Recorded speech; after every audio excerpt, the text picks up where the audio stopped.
அன்புக்குரியவர்களே, இந்த நாளிலும் கர்த்தருடைய வார்த்தை உங்களோட பகிர்ந்து கொள்வதில் உள்ளபடியே கர்த்தருக்குள்ளே மகிழ்ச்சி அடைகிறேன். நேற்றைய தினத்தினுடைய தொடர்ச்சி, அவர் சிலுவிலே நமக்காக தரித்திரத்தை சுமந்தார் என்று சொல்லி 2 கொரிந்தியரின் புத்தகம் 8ஆம் அதிகாரம் 9ஆம் வசனத்தை நான் வாசிக்கிறேன். நம்முடைய கர்த்தராகிய இயேசு கிறிஸ்துவின் கிருபையை அறிந்திருக்கிறீர்களே, அவர் ஐஸ்வர்யமுள்ளவராய் இருந்தும் நீங்கள் அவருடைய தரித்திரத்திலே ஐஸ்வர்யவான்களாகும்படி உங்கள் நிமித்தம் தரித்திரரானாரே. நம் நிமித்தம் ஆண்டவர் தரித்திரரானார். நம்மை ஐஸ்வர்யவான்களாக்கும்படியாக, அவருடைய தரித்திரத்திலே நாம் ஐஸ்வர்யவான்களாகும்படியாக நமக்காக அவர் தரித்திரரானார். ஐஸ்வர்யத்தை குறித்து மேன்மை பாராட்டக்கூடாது, கர்த்தரை குறித்து மேன்மை பாராட்ட வேண்டும். ஐஸ்வர்யவான் தாழ்த்தப்பட்டதை நினைத்து மேன்மை பாராட்ட கடவுள் என்று சொல்லி ஸ்தோத்திரம். வேதத்தில் ஐஸ்வர்யத்தை குறித்து சில காரியங்கள் நாம் பார்த்தோம். இதனால் கூட போகட்டுமே, வேதத்திலே லூக்கா எழுதின சுவிசேஷ புத்தகத்திலே விதையை பற்றின ஊமையை சொல்லும்போது அங்கே சில காரியங்களை ஆண்டவராகிய இயேசு கிறிஸ்து சொல்லுகிறார். லூக்கா 8ஆம் அதிகாரம் அதன் 14ஆம் வசனத்தை நான் வாசிக்கிறேன். முள்ளுள்ள இடங்களில் விதைக்கப்பட்டவர்கள் வசனத்தை கேட்கிறவர்களாய் இருக்கிறார்கள். கேட்டவுடனே போய் பிரபஞ்சத்திற்குரிய கவலைகளினாலும் ஐஸ்வர்யத்தினாலும் சிற்றின்பங்களினாலும் நெருக்கப்பட்டு பலன் கொடாதிருக்கிறார்கள். முள்ளுள்ள இடத்தில் விதைக்கப்பட்ட அந்த ஆத்துமாக்களை குறித்து கர்த்தர் சொல்லுகிறார். வசனத்தை கேட்குறாங்க, சபையில் உட்கார்ந்துருக்கும் போது, ஆராதைகளில், ஏன் நம்முடைய சத்தங்களை கூட கேட்கும்போது மகிழ்ச்சியாக ஆவென்று உட்கொள்ளுகிறோம். நல்லது, வசனம் அருமையாக இருந்தது என்று சொல்லி.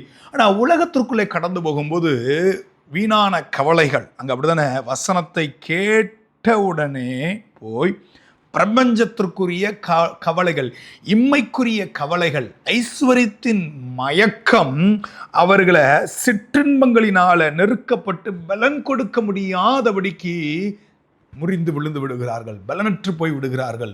நான் தயவாக சொல்லுகிறேன், ஐஸ்வர்யவானாக வேண்டும் என்று பிரயாசப்படாதே என்று சொல்லி நீதிமொழியில் 23ஆம் அதிகாரம் 4ஆம் வசனம், ஐஸ்வர்யவானாக வேண்டும், பிரயாசப்படாதே.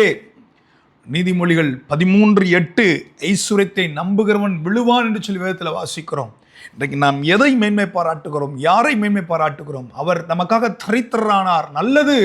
ஆனால் இன்றைக்கு வந்த ஐஸ்வர்யத்திற்காக நேற்றைய ரட்சிப்பின் அனுபவத்தை நாம் இழந்து விடுகிறோமா? இன்றைக்கு வந்த எத்தனையோ உலக இன்பங்கள், மேன்மைகள், உலக சம்பத்தை நினைத்து ஆவிக்குரிய வாழ்க்கையை நாம் இழந்து விடுகிறோமா, இழந்து தவிக்கிறோமா? சற்று நாம் நம்மை நிதானித்துக் கொள்வோம். வெளிப்படுத்தின விசேஷத்தில் சபைகளை குறித்து எழுதும் போது அங்கே அழுத்தமாக 2 சபைகளுக்கு ஐஸ்வர்யத்தை பற்றி எழுதுவார். அதில் ஒரு சபையை கடினமாக ஆண்டவர் கடிந்து கொள்ளுவார். வாசிக்கிறேன், 3ஆம் அதிகாரம் 17ஆம் வசனத்தை நான் வாசிக்கிறேன். லவோதிக்கா சபையை குறித்து அங்கு எழுதப்பட்டிருக்கிறது.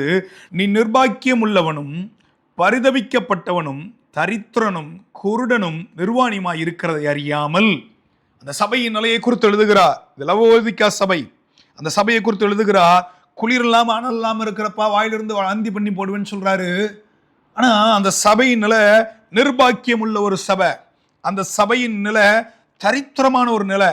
குருடர்கள் நிர்வாணிகளாக இருக்கிறார்கள் என்று அறியாம, அவர்கள் தங்களை குறித்து சொல்லுகிறார், நான் ஐஸ்வர்யவான் என்றும் திரவிய சம்மன் என்றும் எனக்கு ஒரு குறைவில்லை என்றும் நீ சொல்லுகிறபடியால், எனக்கு ஒரு குறைவில்லை, நான் திரவிய சம்மன்னன். இன்னொரு சபையை குறித்து ஆண்டவர், ஸ்மர்னா சபையை குறித்து 2ஆம் அதிகாரம் 9ஆம் வசனத்தை சொல்லுகிறார். உன் கிரியைகளையும் உன் உபத்திரவத்தையும் நீ ஐஸ்வர்யம் உள்ளவனாயிருந்தும் உனக்கு இருக்கிற தரித்திரத்தையும், ஐஸ்வர்யவனாக இருக்கிற, ஆனால் உனக்கு ஒரு விதத்தில் ஒரு இடத்துல தரித்திரம் இருக்கு. ஆனால் அங்கே லவோதிக்கா சபையை சொல்லும்போது, நீ தரித்திரனா இருக்கிற, உன்னை குறித்து நீ சொல்லி கொள்ளும்போது நான் ஐஸ்வர்யவான் என்று சொல்லி மெச்சிக்கொள்ளுகிற. ரோமர் 2ஆம் அதிகாரம் அதில் சில காரியங்களை பவுல் அழுத்தமாக அங்கு எழுதுகிறார். நான் ஏற்கனவே நேற்று சொன்னல, சில ஐஸ்வர்யங்கள் வேதத்தில் இருக்கிறது. மகிமையின் ஐஸ்வர்யம், கிருபையின் ஐஸ்வர்யம், இரக்கத்தின் ஐஸ்வர்யம் அப்படின்னு சொல்லி சில ஐஸ்வர்யங்கள். ஐஸ்வர்யத்தை குறித்து பேசலாம், நிறைய பேசலாம். நம்ம நினைக்கிறோம் ஐஸ்வர்யம்னா பணம் அப்படின்னு மட்டும்தான் நம்ம நினைக்கிறோம். அவர் இரக்கத்தில் ஐஸ்வர்யம் உள்ளவர், அதை நம்ம மறந்துடக்கூடாது. வாசிக்கிறேன், ரொம்ப 2ஆம் அதிகாரம் 4ஆம் வசனத்திலிருந்து வாசிக்கிறேன். அல்லது தேவ தயவு நீ குணப்படும்படி உன்னை ஏவுகிறது என்று அறியாமல் அவருடைய தயவு, பொறுமை, நீடிய சாந்தம் இவைகளின் ஐஸ்வர்யத்தை அசட்டை பண்ணுகிறாயோ?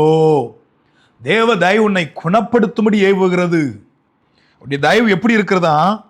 பொறுமை, நீடிய சாந்தம், இவைகளின் ஐஸ்வர்யத்தை நீ அசட்டை பண்ணுகிறாயோ? உன் மனக்கடினத்திற்கும் குணப்படாத இருதயத்திற்கும் ஏற்றபடி தேவனுடைய நீதியுள்ள நியாயத்தீர்ப்பு வெளிப்படும். கோபாக்கினை நாளிலே உனக்காக கோபாக்கினியை குவித்துக் கொள்ளுகிறாயே. தேவன் அவனவனுடைய கிரியைகளுக்கு தக்கதாக அவனவனுக்கு பலனளிப்பார். இங்க லூக்கால ஆண்டவர் ஓமையில சொல்லும்போது ஐஸ்வர்யத்தின் கவலை மயக்கம் வசனத்தை நெருக்கி போடுகிறது. வெளிப்படுத்தல வாசிக்கிறோம், தரித்திர நிலையை ஒற்றுக்கொள்ள முடியாதபடிக்கு நான் ஐஸ்வர்யவான் என்று சொல்லி மெச்சிக்கொள்ளக்கூடிய சபையும், ஐஸ்வர்யவானா இருந்தும் வாழ்க்கையில ஒரு இடத்துல தரித்திரம் இருக்கிறதை உணராத ஒரு சபையும் பார்க்கிறோம். இங்க ரோமர்ல வாசிக்கிறோம், மகிமையின் ஐஸ்வர்யம், அவருடைய கிருபையின் ஐஸ்வர்யம், அவருடைய தயவின் ஐஸ்வர்யம், இரக்கத்தின் ஐஸ்வர்யம் நம்மை குணப்படுத்துகிறதாம். இன்றைக்கு தயவாக நான் சொல்லுகிறேன், ஆண்டவர் நம்மை குணப்படுத்தட்டும். தரித்திரத்தை சிலுவையிலே சுமந்து தீர்த்தார். ஆண்டவர் நம்முடைய சீலை புதுக்கட்டும், நம்முடைய கண்களை தெளிய வைக்கட்டும். ஆண்டவரே, என் வாழ்க்கையில் இருக்கக்கூடிய ஆண்டவரே ஸ்தோத்திரம், தரித்திர நிலை, கர்த்தருடைய மகிமையை உணராதபடிக்கு இருக்கிற தரித்திரம், கர்த்தருடைய இரக்கத்தையும் தயவும் பெற்றுக்கொள்ள முடியாதபடி இருக்கிற தரித்திரம் என் வாழ்க்கையில விலகட்ட. ஆண்டவரே, என்னை பரிசுத்தப்படுத்துங்க ராஜா, என்னை பரிசுத்தப்படுத்துங்க, என்னை குணப்படுத்துங்க, என்னை சீல்பதுக்குன்னு கேட்கும்போது ஆண்டவர் நம்மை சுத்திகரிக்க தய உள்ளவராக இருக்கிறார். நேற்று தினத்தில் நான் சொல்லுகிறேன், ஐஸ்வர்யவான் தாழ்த்தப்பட்டதை குறித்து மேன்மை பாராட்ட கடவன், பூமியிலே கர்த்தரை நான் தெய்வம் என்று அறிந்து கொண்டதை குறித்து மேன்மை பாராட்ட கடவன். கர்த்தரை தெய்வமாக அறிந்து கொண்டதை குறித்து நாம் மேன்மை பாராட்டுகிறோமா? இல்லை, நாம் எதை மேன்மை பாராட்டுகிறோம்? நம்முடைய வாழ்க்கையில் ஒரு தீர்மானம் ஆழமாக இந்த நாளில் எடுப்பு. ஆண்டவரே, என் வாழ்க்கையில் ஐஸ்வர்யத்தை கொடுக்கறதுக்கு உமக்கு லேசான காரியம், தரித்திரத்தை மாற்றுவதற்கு உமக்கு லேசான காரியம். அதை நான் நம்புகிறேன். ஆண்டவரே, நான் இனி ஆண்டவரே உலக சம்பத்தை குறித்து மேன்மை பாராட்ட மாட்டேன், உலக சிற்றின்பங்களினால் நான் மயங்கி துரிய மாட்டேன், கர்த்தரையே குறித்து மேன்மை பாராட்ட நான் அர்ப்பணிக்கிறேன். ஆண்டவரே, என்னை ஒப்பு கொடுக்கிறேன். அப்படி ஒப்பு கொடுக்கும்போது நம்மை ஆசீர்வாதமாய் மாற்ற ஆண்டவர் போதுமானவராக இருக்கிறார். நம்முடைய தரித்திரத்தை சிலுவையிலே சுமந்து தீர்த்தாரே. இடத்துல நான் ஏற்கனவே பல பிரசங்கத்திலே கடந்த நாட்கள் நான் பயன்படுத்தினது உண்டு. ஆபிரகாம் மேலே பார்த்தான். மனுஷன் கொடுத்து ஆசீர்வதிக்கப்படணும் அவன் பார்க்கல, அவன் மேலே பார்த்தான். வானத்தையும் பூமியும் படைத்த கர்த்தரை நோக்கி மேலே பார்த்தான், ஆசீர்வதிக்கப்பட்டான். நீங்கள் கர்த்தரை பார்க்குறீங்களா, இல்லை யாரை பார்க்குறீங்க? ஐஸ்வர்யத்தை கொடுக்கறதுக்கு ஆண்டவர் எளிதான காரியம். இன்றைக்கி ஏன் சிலது தாமதிக்கலாம், சிலது தடைபடலாம், சிலது கிட்டாமல் இருக்கலாம். தேவ சமூகத்துக்கு நீங்கள் போங்க. ஆண்டவரே, என்ன செய்ய சித்தமாக இருக்குதுன்னு சொல்லி கேளுங்க. அடைக்கப்பட்ட பாதைகளை திறக்க ஆண்டவர் போதுமானவராக இருக்கிறார். நெருக்கப்படுகிற காலங்களில் அவரே நமக்கு தஞ்சமாக இருக்கிறார். ஆண்டவர் நம்மை உயர்த்தி அலங்கரிக்க கர்த்தர் போதுமானவராக இருக்கிறார். கர்த்தருக்கு பயப்படுகிற மனுஷனை கர்த்தர் ஆசீர்வதித்து நடத்த கர்த்தர் போதுமானவராக இருக்கிறார். அவருடைய கரத்தில் ஞானம், மகிமை, ஐஸ்வர்யம் என்பது இருக்கிறது. அவருடைய கரத்தில் நாம் பெற்றுக்கொள்வோம், ஆசீர்வாதத்தை அனுபவிப்போம். கண்களை முடிச்சு வைப்போமா? தகப்பனே, மகிமையின் ஐஸ்வர்யம் இன்னும் வேதத்தில் அநேக காரியங்கள் இருக்கிறது ஐயா. ஆனால் இந்த நாளில் நாங்கள் சற்று தியானிக்கிறோம், எங்களுடைய சிந்தனைகளை ஆண்டவரை தூண்டி விடுகிறோம். ரோமரில் நாங்கள் வாசித்தோமே, தேவ தயவு குணப்படும்படி ஏவுகிறது, குணப்படுத்துகிறதற்கு எங்களை ஐஸ்வர்யமாய் ஆண்டவரே அப்பா தேவ தயவுக்கு நேராய் மாற்ற நீர் போதுமானவராக இருக்கிறேன். எபேசியரில் சில காரியங்களை நாங்கள் வாசிக்கிறோம். இன்னும் நிறுவங்களில் ஆண்டவர் அநேக இடங்களில் அந்த மகிமையின் ஐஸ்வர்யம், இரக்கத்தின் ஐஸ்வர்யத்தை குறித்து சொல்லியிருக்கிறீரே. நாங்கள் உங்களுடைய செட்டிலில் ஓடி வந்துவிட கர்த்தர் உதவிச்சிங்க.